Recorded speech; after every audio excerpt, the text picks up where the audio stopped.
Hello everyone, welcome back to my channel. Previous lecture में हमने force and energy के 8 तक के क्वेश्चंस देखे थे, 7 तक के क्वेश्चंस देखे थे। अब हम 8 क्वेश्चन से स्टार्ट करते हैं। ठीक है, अगर प्रीवियस क्वेश्चंस जो भी हैं ये सब अगर आपने नहीं देखे हैं तो प्रीवियस वीडियोस को आप चेकआउट कर सकते हैं। और अगर कॉन्सेप्ट्स वगैरह को सीखना है तो आप थ्योरी वाले लेक्चर्स भी हमारे चैनल पे हैं, वो भी देख सकते हैं।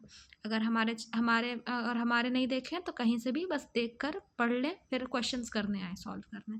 ठीक है, तो चलिए क्वेश्चन देखते हैं। Does the transfer of energy take place when you push a huge rock with all your might and fall to move it?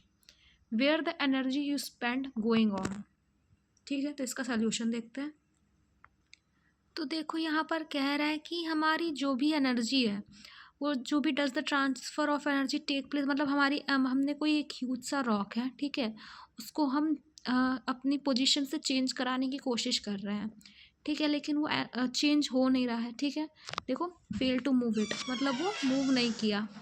ठीक है, तो देखिए हमारा रॉक मूव नहीं हुआ। ठीक है, तो इसमें पूछ रहा है कि हमने एनर्जी लगाई है तो वो एनर्जी गई कहाँ, क्योंकि हमने पढ़ा था कि law of conservation of energy में कि energy can neither be created nor be destroyed, only can change from one form to another. तो यहाँ पर हमसे पूछ रहा है अगर हमारा रॉक है वो मूव कर नहीं रहा है तो वो कहाँ जा रहा है, वो एनर्जी कहाँ स्पेंड हुई। ठीक है, तो चलिए इसका सोल्यूशन देखते हैं। तो चलिए सोल्यूशन देखते हैं। As there is no displacement of rock so no work is done on rock. ठीक है, देखिए हमारा जो ऑब्जेक्ट था रॉक, उसमें उसमें कोई डिस्प्लेसमेंट नहीं हुआ है, तो हमारा वर्क डन क्या होगा, ज़ीरो होगा, मतलब वर्क कोई भी डन नहीं हुआ होगा। ठीक है, ये तो बात क्लियर है, हमने प्रीवियस कितने सारे क्वेश्चंस देखे थे उसमें ये सब चीज़ें समझी थी। ठीक है, और आपको तब अब भी नहीं समझ में आ रहा है तो जाके पढ़ लेना। तो देखो, the energy spent is converted into heat and muscular fatigue in your body. देखो ये एनर्जी क्या हुई है, ये एनर्जी दूसरी एनर्जी के फॉर्म में कन्वर्ट हो गई है। कौन सी energy, heat and muscular fatigue in your body के फॉर्म में। ठीक है, तो चलिए नेक्स्ट क्वेश्चन हम देखते हैं। ये क्वेश्चन तो इतना ही था कि ये एनर्जी कहाँ कन्वर्ट हुई, दूसरे एनर्जी के फॉर्म में, ऑब्जेक्ट में मोशन नहीं हुआ है। Got it. 9th वाला क्वेश्चन है, A certain household has consumed 250 units of energy during a month। ठीक है, मतलब 250 यूनिट्स ऑफ एनर्जी को कंज्यूम किया है एक महीने में। How much energy is this in joules. अब हमें क्या करना है, ये यूनिट में दिया है, इसको जूल में कन्वर्ट करना है। तो सिंपली जो फॉर्मूला होता है उस फॉर्मूले को हम वैल्यू को पुट करेंगे और हमारी वैल्यू यूनिट से जूल में कन्वर्ट हो जाएगी। Got it. तो चलिए देखते हैं। तो देखिए 250 यूनिट्स ऑफ एनर्जी को जूल में कन्वर्ट करना है। 1 unit is equal to 1 kilowatt hour, और 1 किलोवाट आवर में कितनी वो हमारी जूल में एनर्जी होती है 3.6 इंटू 10⁻6 जूल्स। तो क्या करेंगे, 250 को 3.6 इंटू 10⁻6 जूल से मल्टीप्लाई कर देंगे तो ये किस में कन्वर्ट हो जाएगा, जूल में। वही चीज़ हमने यहाँ पर की है, तो हमारा यूनिट से जूल में कन्वर्ट हो गया। 250 into 3.6 into 10⁻6 joules which is equals to 9 into 10⁸ joules. Got it. इसमें सिंपल सा हमने क्या किया, बस हमने मल्टीप्लाई कर दिया इन दोनों का।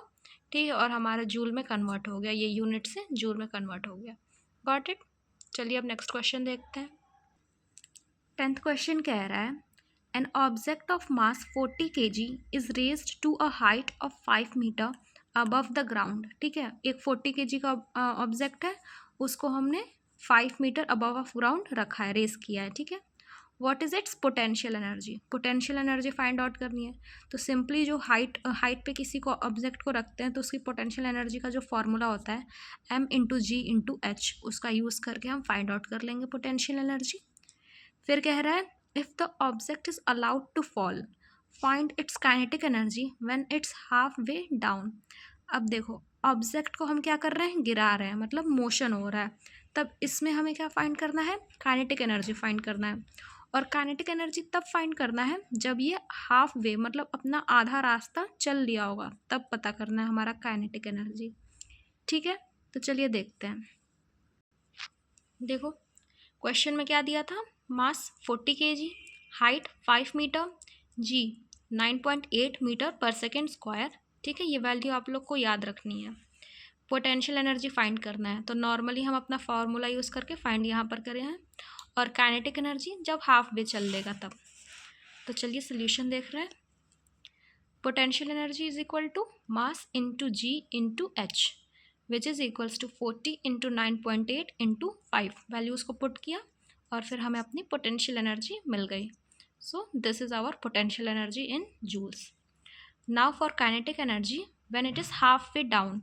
हाफ वे डाउन हो गया मतलब हमारा जो हाइट होगा वो क्या होगा, आधा चल गया तो आधा लेंगे, तो 5/2 which is equals to 2.5 metre. ठीक है, काइनेटिक एनर्जी क्या होता है, लॉस ऑफ पोटेंशियल एनर्जी। जितना पोटेंशियल एनर्जी में लॉस हुआ उसके इक्वल होता है हमारा काइनेटिक एनर्जी। ठीक है, तो वो चीज़ हम लॉस ऑफ पोटेंशियल एनर्जी, और पोटेंशियल एनर्जी का फॉर्मूला यही होता है। ठीक है, बस यहाँ पर क्या करेंगे, हाइट पे 2.5 मीटर्स कर लेंगे। तो वही चीज़ हमने की है, 40 इंटू 9.8 इंटू 2.5, तो हमारी काइनेटिक एनर्जी क्या हो गई, 980 joules. Got it. Potential energy भी निकल गया, काइनेटिक एनर्जी भी निकल गया, बस हमने फॉर्मूला में वैल्यू को पुट किया और थोड़े बहुत कॉन्सेप्ट अपने यूज़ किए। This loss potential energy becomes kinetic energy. जो यहाँ पर मैंने आपको बताया वही चीज़ यहाँ पे लिखी है। Okay, so that's it for this video. आगे के क्वेश्चंस नेक्स्ट वीडियो में करेंगे। Thank you.